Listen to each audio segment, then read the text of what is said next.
If you're stuck in marketing meetings and have less time to do creative work, Stella Garber, co-founder of Hoop and former head of marketing at Trello, suggests you flip your communication pyramid. Today, Stella shares how your marketing team can become more productive and spend less time in meetings this year. In episode 56 of the Marketing Powerups show, you learn first of all how Stella spurred creativity and collaboration with Trello's remote marketing team. Second, how marketers can excel at remote async communication. Third, how Stella's transition from head of marketing at Trello Atlassian to starting Hoop. And number 4, a career path that has accelerated Stella's career. Before we get started, I created a free Powerups cheat sheet that you can download and apply Stella Garber's flipped communication strategy. Get it now at marketingpowerups.com or find the link in the show notes and description. Are you ready? Let's go. Marketing Powerups. Ready? Go! Here's your host, Rambly John. Well, Stella, thank you so much for joining us here at Marketing Powerups. I'm excited to be talking about async work, particularly from remote marketing teams and remote teams in general. I know you've been working, we were just chatting before we started recording around, you've been working remotely for many years now at Trello, Atlassian, and now at your company, Hoop. You wrote this really interesting article actually in OpenView. This is a while back, 2019. Like you wrote a blog, like why remote work increases productivity. And I love that because it's like it goes against the grain. Or like, oh, remote work will like, make people feel lazy. And that's a lot of like things that managers would say, particularly in more traditional dinosaur organizations. I'm curious why that is. Your approach there around like why remote work can actually increase productivity. Well, it's not just me anymore. And I was looking at that post. It was in 2019, and there had been some studies showing that productivity did increase during times when people were remote. And then obviously the pandemic happened, and there was way more data to show that even the crazy thing about it is that all of the data that was recorded during the pandemic about people having to work from home, they were more productive even in an environment where their kids were at home and, there was all this existential angst about being sick and not being able to leave the house. So I think it just goes to show you that that remote work can be, when set up in a way that promotes autonomy and outcomes, it can be much more productive. I think the challenge is that people, it's a different style of working and it's a different style of management. And so you can't just copy and paste what worked in an office. Was talking to someone a few weeks ago who used this term like managing by walking around or something like that, where managers like walk around. Like I had never heard it and it sounded to me kind of crazy, but apparently that's what people do in an office. And I think that there's so much research and data about what people, individuals, and teams need to be the most productive. And a lot of it goes against the way that we've traditionally worked. And I can give lots of examples. Probably the most controversial example is the idea of brainstorming in a group setting. Trying to get best results, you should never brainstorm in a group. You should brainstorm individually and then come together and discuss as a group. And like nobody does that, even though there's been multiple studies shown that that's the best way to be creative. What is the best? I mean, what is the best way to be creative? I'm curious. Is it more like async? We're getting into this, but like, what is the best way to remain creative, I guess? Well, I think it's a mix. So, and again, I'm relying on a lot of research, but it shows that if you give people the opportunity to think by themselves before coming together as a group, that's where you get the most creative ideation, because people are not influenced. There's all of these biases that come into play when people are together. For example, the fact that, certain people may not feel comfortable speaking up. There's authority, people may not feel comfortable speaking up in front of their boss. The loudest voice is not always the most creative. Sometimes people benefit from writing things down versus speaking. And so the best way to be creative is to give someone a prompt outside of, let's say, a meeting or a creative session, have them, come up with ideas, and then they come together. And when you're in a group, there's this thing called burstiness that happens, which is that sort of back and forth magic of sharing ideas and building on each other's ideas. And so that's where you can have the benefit of being in a group, but it's a combination of both individual thinking and discussing as a group that works, that produces the most sort of creative outcomes. Is that what you saw? I know for people who don't know, you're the first marketing hire at Trello. Grew that team, got acquired by Atlassian. Is that what you did with your team as you were Trello? Correct me if I'm wrong, Trello and Atlassian were remote first, even before the pandemic, which is amazing because like you have all of this things that you wanted to share to the world that a lot of other companies. Is that how especially in marketing, where creativity and collaboration and that whole brainstorming is so important? Is that some of the stuff that you did with your team to induce that creativity and collaboration in teams, marketing teams particularly? Yeah, well, so Trello was remotely distributed basically since the beginning. We had an office in New York City where we would sort of come together for offsites, or there were a handful of folks who lived in New York and worked from the office. But when we were acquired by Atlassian didn't really believe in remote work. They were very very office-centric. And one of the things was that they wanted to learn about how Trello grew remotely, because we had, at the time of acquisition, we were a little over 100 people, and we had such a strong culture, really strong business, obviously, really loved product. And so Atlassian was really interested in learning how to do that with a remote team.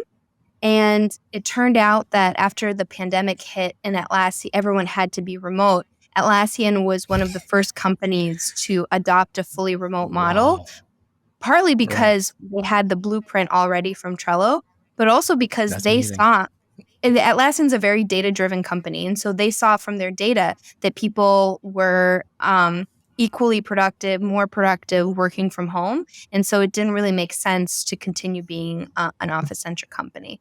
And now, Atlassian is like 10,000 people, globally distributed, one of the biggest proponents of remote work. That's amazing. I did not know that. I think Trello, usually it's the other way around, where like the larger organization swallows a small startup and they force their culture on the small. But it seems like it was the other way around, where like the influence was like, hey, Trello team, like Stella, teach us how you did async communication and remote manage your team remotely, rather than the other way around, where like they force you to come to hubs, is what I'm hearing here. Exactly. Yeah, that, to their credit, they allowed, after the acquisition, the Trello team sort of operated independently of the rest of the Atlassian organization. And so we were able to continue doing what was working. And we obviously, I think there was a lot of learning on the Trello side and a lot of learning on the Atlassian side. And then over the years, as integrations become more tight-knit, they sort of became adopted parts of each other culturally. What were some of the stuff that you shared with your marketing counterparts, where like, this is how to run a marketing team remotely, or run a team remotely, versus like what they were doing? Was there anything specific that comes to mind, or like some of the lessons that you and your Trello team shared to the Atlassian team about managing remotely and doing remote work better? Yeah, absolutely. I mean, there was a lot that we shared, a lot of best practices that have become sort of best practices at the company overall now. But I think there's so many. The first is that there's a huge emphasis on communication. In marketing, you have to repeat a message 7 times before people internalize it. So it's the same thing with internal communications. So we always say that if you feel like you're over communicating, you're probably communicating the right amount. The second I thing like it. is um, a real emphasis on documentation. So making sure that everything is written down and that also people can find information on their own without having to bug people or, try to DM people or schedule meetings. Third thing is being, as a team to make some sort of an agreement about what the remote practices and expectations are. So on my team, my team started very small. I was the first hire, and then at the time that I left, my marketing team was around 35 or 40 people. Wow. And so every quarter, we had a working document that listed out our team's practices. So, for example, which tools do we use for what types of information? What are the expectations around times that people are available? What are the expectations of response times? What are the types of team meetings that we have? And all these sorts of things that I think in an office setting, you maybe don't need to define. It can be a little bit more loosey-goosey because people are Yeah. around and there's certain things that you can look around and say, okay, well, oh, that person came in at 9 and everybody's leaving around 5. So or whatever it is. Like with remote work, you have to be much more specific. And the really important thing about remote work, and I would argue that this is not specific to remote work, it's just good management practices that people really need to understand what it means to be successful at their job. Because Yeah. ultimately, everybody wants to be, most people want to be successful. They want to contribute and feel appreciated and advance in their careers. And so if you are not specific about what that means in practice and what the expectations are, then that's where all of these like weird things come in. Like people feel like things aren't fair, or, they're trying to understand what the rules are, and maybe there are miscommunication between people. So the most like clear you can be as a manager about what the expectations are, and also that everybody on the team is aligned on how the team functions, that's going to be a much more successful, like well-oiled marketing machine. I like that. It's what I'm hearing is like it's about communication and documentation and making sure that people understand what success looks like and making sure people know where everything is. Because like in an office setting, you can be like, oh, just ask Bob about what tool we use. Where Yeah. like maybe in a Slack setting, it's or a remote setting, it's much more challenging as to like you'd have to do like multiple chats rather than being in the Yeah, same space. You can just like shout over people. exactly. I think there's structure, and with remote work, there is not like if you were to show up in an office, you would be expecting there to be chairs and a desk and a place to have water and cubicles or whatever it is. You wouldn't show up and expect there to be nothing. Similarly, with remote work, the analog there is that it's not desks or chairs or Yeah. water cooler. It's like the systems, the routines, the rituals, the expectations, all of those things need to be documented. People need to be able to find and understand them, and managers need to communicate them to the team. That makes a ton of sense. I love that analog. You're right. Like, when you join a remote team, hopefully there's some kind of repository with all the knowledge like you're talking about, like, and where to find all the information and all the tools. So I think that's really great here. I mean, this it is kind of we've been talking a lot about async communication. I want to talk something that you shared actually just a few weeks ago around this communication pyramid. I know it's something that it looks like the image that you share. I'm going to share that link in the description and show notes around this image from a business coach where you have to flip your communication pyramid, which is like super interesting. And I feel like you're already starting to get there. I'm curious what that means for people who haven't seen it yet, and what are the advantages of flipping that communication pyramid essentially. Yeah. Well, so right now, the default is synchronous communication on most teams. So that means that you and I have to be online at the same time to have a meeting, for me to DM you in Slack and you respond right away. I'm expecting a response right away. And I need that in order to do my work. And what ends up happening with that is most people are pretty miserable at their jobs right now because they're stuck in back-to-back meetings. They feel like can't keep up with their Slack or Teams instance, and they don't have time for any focused work. Does that sound familiar to other folks that you've talked to? It does. 100%. Too many meetings, too many Slack messages. And I think that like people default to those types of things because that is what is expected. That's sort of what's easy, what's known. But the cost is really, really high because the reality is that work that is measured and for most people, for most creatives, writers, designers, engineers, you need to be able to step away and think and focus and have large blocks of time to do that. Yeah. You can't be sitting in Slack all day and expecting to get a lot of work done.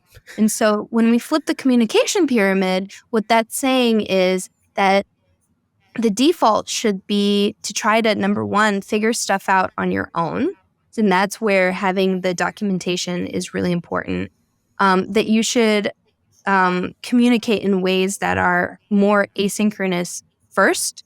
And that so if you think about a traditional pyramid where the bottom of it is like a lot of meetings and stuff, when you flip it, what ends up happening is that meetings become a much smaller portion of the type of communication. Right.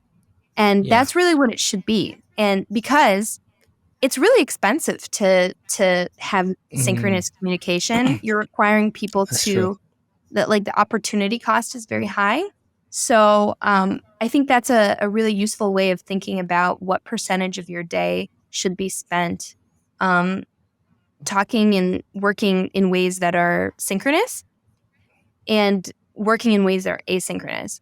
I will say, I think synchronous communication is really important. I would not be successful working in a completely asynchronous environment because I love people. I love talking to people. And, I think that so much comes out of that burstiness of you say something, I say something, we make some jokes, and then there's a new idea that comes out of it.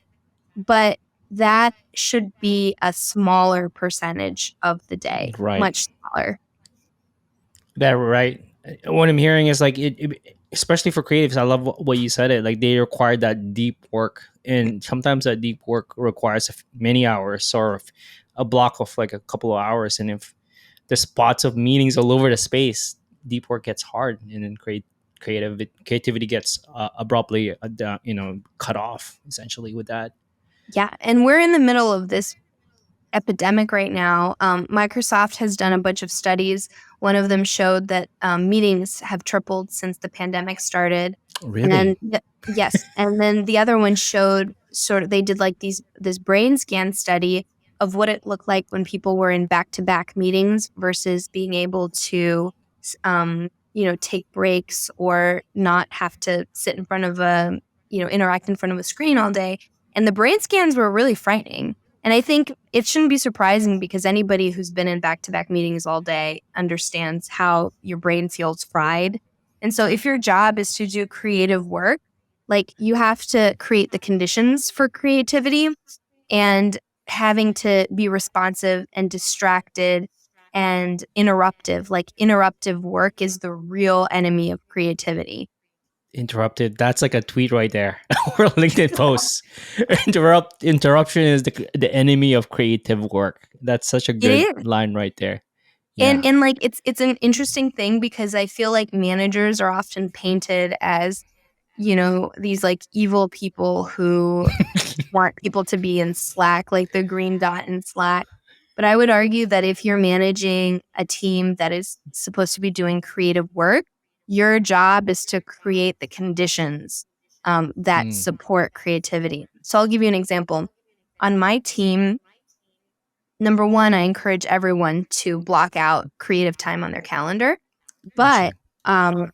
we also had Tuesdays and Thursdays, I think, as no meeting days where Wow. people, yeah, like people would, like as a team culturally, we would not have meetings on those days.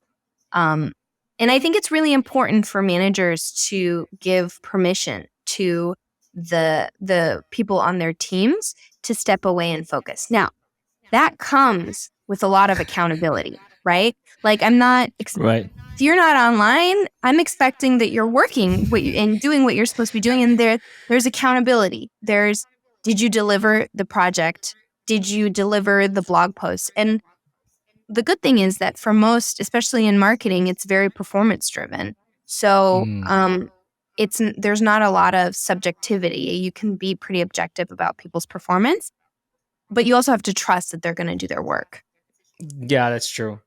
That ties back to what you mentioned earlier about like being clear about what success looks like. Because like Yeah, if they don't now, if that's very clear, and they're not meeting that success criteria, then there's a question of like accountability and the whole piece around like, hey, we're trusting you to do creative work and to do the work that we to achieve the success criteria, and if not, then there might be an issue around this potentially. exactly. And that's why I think like this is where the structure and the planning has to come in around helping people be successful. It's funny because it sort of mirrors my parenting philosophy, which is like that kids, especially little kids, they need a lot of structure. Like, Mm, but they also, once you've established the structure, there's got to be flexibility within that structure. So, for example, like mm. we don't allow toys all over the house, but we do allow toys in the playroom. And I don't care what you do in the Mm. playroom. Like that's your area, but the toys are not going to be in another part of the house. So I feel like with managing teams, it's a similar thing where when people understand, like, for example, at Trello, we would have 12 to 4 p.m. as Eastern as overlap time. So Mm. you have to be available within that time frame to respond to, unless it's like a maker day, which is what we call the meeting free days. Um, you would be expected to be available during those times. But the other times, like I don't care when you're working as long as you're getting your stuff done. Interesting. Did you just call it Maker Day for people Yeah, to create? That's yeah. so There's good. there's this great post by Paul Graham about maker versus manager. We actually Ah, yes, and how like managers have different schedules than makers. And what happens is that managers sometimes, because they're in meetings a lot, they tend to like force that sort of similar schedule onto the makers. interesting. Right. And makers, their calendar should be completely empty because they should be making. You know what I mean? Right. So that's what we would call them. We would call them maker days. Interesting. That's so good. So that started in Trello all the way in the very Okay. beginning, and I'm guessing you brought this over to your team at Hoop now as well. Where interesting. Yeah, we are actually we work a little bit differently, but also because we're a very small startup and we're Mm, pre-product market fit. So I think we operate mostly asynchronously with a 2-hour overlap every day, and we also do like a 4-day work week. So Fridays are wow. either um, Fridays are like an overflow day where you can work if you want to, or if you've done all the work you needed to do, then then it's your time. So I think a lot of us like Fridays tends to be my most creative day because it's a day that Yeah. I don't have a bunch of stuff going on, and I can just take a walk and think and come up with lots of ideas. I like that. I do. I really do like that. And it's something that marketers who are tuning in right now, it's something that they should consider talking to the manager about like, hey, especially ones that are like in content or in creative Mhm. space where they do need to make.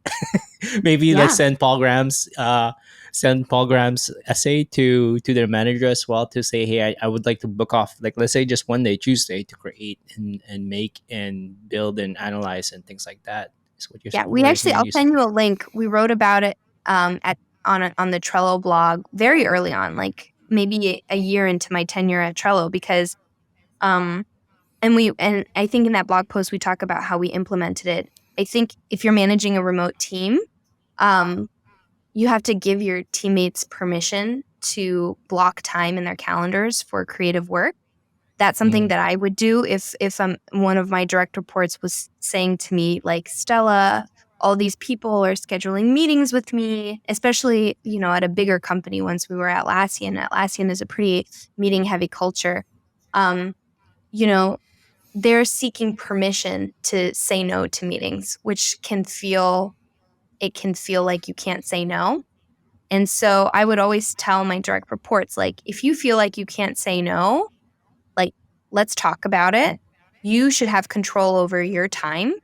And what ended up happening a lot of times is that if they decline the meeting, nothing would happen. interesting. Like, people understood. People either Right. would schedule the meeting later during the overlap hours, or Yeah.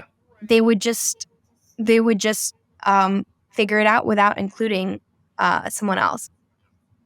I'm very passionate about this topic. Yeah, I can say. Yeah. There's Yeah. this book that I read. Mm, I have it on my shelf here. It's called Beyond Collaboration Overload. And mm. there's this idea that, like, we collaborate way too much. It's making What? everybody, yeah, yes, it's Interesting. Right. because the boundaries for collaborating Mm, have gone down in the last few interesting. years with Yeah. Slack. So easy to DM somebody. And so people end up being included on a lot of things that they really don't need to be included on. And so if we can reduce the amount of collaboration, um, even by like 20% or something, you would find that the output ends up being the same, but people are Mm. happier and people have more control over their time. That is so fascinating. I think Yes. the whole collaboration, and we're talking about, like, like, that's when you're with a team working together, and creative work sometimes often, most of the time, requires that deep solo work where, like, you're crunching two things. The Yeah. create collaboration, we're too collaborative. Well, So the thing is, like, collaboration is good. I'm not saying mm, collaboration is bad. The yeah. problem is, like, people get drawn into things, like people get added to meetings, or, hey, what do you think Mm, about this? And the cost of that is that, number one, now all of a sudden someone has to attend another meeting, and that's, right. 30 minutes that they're not working. And maybe if it's 30 minutes out of a 2-hour chunk, now all of a sudden they can't concentrate for 2 hours because they have this interruption of the meeting, right? So it's just the fact that collaboration feels good. We want to help. We want to be helpful. But Yeah. just like with all things, you have to consider what the opportunity cost is. Mm, So, like, the real famous thing that happened recently, I think it was Shopify, that yeah. um, Shopify. Yeah. they put the cost of the meetings on their calendars to help people Yeah. understand that there's a cost, a literal Mm. monetary cost to the meetings. And that was in response to sort of this epidemic of collaboration that's going on. Right. Yeah. I think that makes a ton of sense. I think, yeah, just meeting overload. We're tying back to what you mentioned earlier with Microsoft Study, and I think as a function also of, like, remote is new when the last few years, especially for a lot of folks, and the way they overcompensate with that is, like, let's make it look like we're working, and if people can't see that you're on meetings, then you're not working, even though there are some stuff, specifically strategic, high level creative work, that requires that solo thing. Yeah. And I feel like why you're so passionate about this, you're working on a solution for this with Hoop, really around bringing this endless chats and ineffective meetings back to to focus in action. Can you talk a little bit about how you and your team have been thinking about solving this problem that people are facing? Absolutely. Yeah. So we started Hoop, myself and my two co-founders who were all early executives at Trello. And we left Atlassian, and we, number one, just really wanted to continue working together. And number two, we wanted to see whether we could take some of the lessons from building and scaling a remote team and help build software to really help teams work more intentionally when they're working remotely, distributed, whatever you want to call it. And so the reality is that most tools these days are sort of geared towards synchronous collaboration. So the chat, the Zoom, Yeah. and instead, and what ends up happening is that people end up responding to things that are right in front of them instead of understanding, like, hey, this request is important, but it's not urgent. So I'm going to deal with this other thing that's much more important and slot this into my day for later today. And most tools don't allow you to do that. We sort of found that there's this window of like when you need something by and when I can respond by that is inarticulated right now, where it's like if I just DM you, I say, hey, what do you think about this? Or hey, can Right. you give me some feedback on this? And it's like, okay, when do you need this feedback by? How urgent is this for you? Like, is it okay if I get back to you before the end of the day? So there's a whole, it gets sort of snowballed. So at Hoop, we are helping teams make requests and have conversations that are bounded by a bit more structure. So when do we need to make this decision, or who needs to be included? So really making those things very clear. And then also we're helping bring conversations full circle, hence the name Hoop. So that instead of having like these threads in Slack that go on forever without like a clear decision or resolution, Right. and in Hoop, there are decisions and action items that come out of every Hoop. And so the idea is that there's certainly a place for chat, but the problem is right now everything is in chat and meetings, and most people benefit from having the ability to slot sort of requests into their day in a way that is both good for you, the requester, and also me, who's giving you what you need. I love that. It's all time back to why you're so passionate about this, like how you can end those endless chats and meetings without actually any actions and making sure that work is actually getting done. you Yeah, know? work is getting done, and also I would say personally, people are so like miserable. They're also unhealthy because they feel like they can't step away, and that their boss might ping them anytime. And it's just not a sustainable way of working remotely. And certainly, like, since I've worked remotely, basically my whole career, I've gone through this arc of like learning about this stuff. And so right now, I think most people who are experiencing remote work outside of the pandemic for the first time in a long-term format. And so all of these practices are going to evolve, and the tools that they're using need to evolve alongside them. Awesome. Well, I'm gonna link Hoop. I think it's hoop.app for people to check Yes. out as well. Yes, please. I wanna shift gears and talk about career power ups. There's this amazing post that you wrote around when you left Trello. You shared some amazing wisdom and tips around your career journey. Like I mentioned earlier, you were first marketing hire at Trello. You grew that, got acquired by Atlassian, and then now you've started Hoop with a few other folks here. I'm curious, first of all, like what are one or two things that I call it a career power up since the show is called Marketing Power Ups that has Right. accelerated or given you a leg up in your career. And by the way, I'll link that post in the show notes and description for people. But like, what are one or two or three career props that sticks out really to you that's helped you in your career? Yeah, I think, and I talk about this in my post, but for me, it's always about people. So, like investing in relationships and making sure that you are operating with integrity and that you are working with people who also share the same values and operate with integrity. So I've been very fortunate to have been part of several successful startups, and most startups fail. And people are always like, well, oh, she got lucky or something. And certainly I think luck has a role in it. But I also think that a lot of times people will join a startup because of the hype around something, or because they have a fancy title. And I think for me, I've just been really, really focused on working with people who have a lot of integrity and, again, share the same values. And I say that to people all the time. And it's amazing how often people sort of chase after things that are, at least to me, that aren't like the core of what we're trying to accomplish, which is, do our best work. And then maybe another career power up is I've seen a lot of people, this sort of goes in line with what I just said, but I've always been very passionate about remote work as an unlock.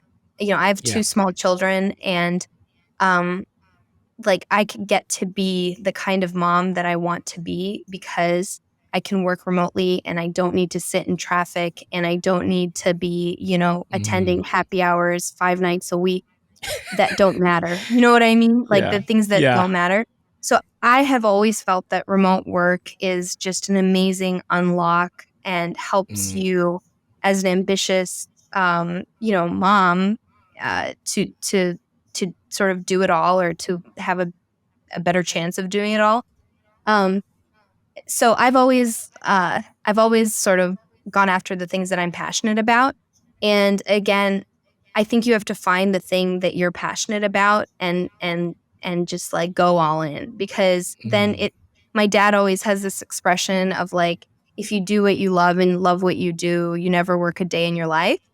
And so I definitely agree with that. I think you have to do things and work on products and projects as much as you can, economically allow, that are you feel very passionate about. If you enjoyed this episode, you'd love the Marketing Powerups newsletter. I share the actionable takeaways and break down the frameworks of world-class marketers. You can go to marketingpowerups.com to subscribe, and you'll instantly unlock the 3 best frameworks that top marketers use to hit their KPIs consistently and wow their colleagues.